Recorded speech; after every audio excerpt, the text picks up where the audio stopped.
అదిగో అదిగో అక్కడ కనిపిస్తుంది కదా, అదే వేప చెట్టు. కలియుగానికి ఆది ఈ చెట్టే, అంతం వరకు కూడా మనల్ని రక్షిస్తుంది.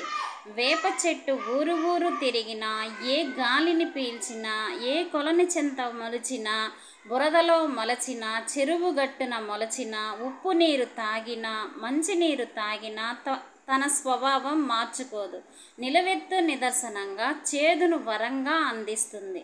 వేప ఆకు తినగా తినగా తీయగానే ఉంటుంది. దీనివల్ల ఎన్నో ప్రయోజనాలు కూడా ఉన్నవి మనకు తెలుసు కదా. మరి ఇదిగో ఇదిగో ఇక్కడ పెరుగుతున్న తురాయి చెట్టు అంటే గోరు చెట్టు. మనం వేయవలసిన అవసరం ఉండదు, భూమి నుండి పుట్టుకొని వస్తుంది. ఈ చెట్టు వల్ల దుష్ప్రభావాలు మొనలేని సెగగడ్డలు వస్తాయి. చెట్టు చుట్టూ తుమ్మెదలు తిరుగుతాయి. పెద్ద మానైతే చెవికి ప్రమాదం కలిగించే పిట్ట కూడా ఉంటుంది. ఈ వేప చెట్టు ముందు ఈ చెట్టు మొలిచింది కాబట్టే దీనికి వెర్రి చెట్టుగా పిలువబడతారు. మంచిని పెంచుకుంటూ పోవాలి ఎలా? మొక్కల రూపంలో. చెడును తుంచుకుంటూ పోవాలి ఎలా?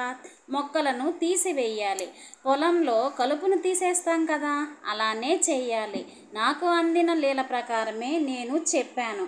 ఇక్కడ ఆశ ఎక్కడ ఉంది? మంచే కదా కావాలి అంటున్నాను.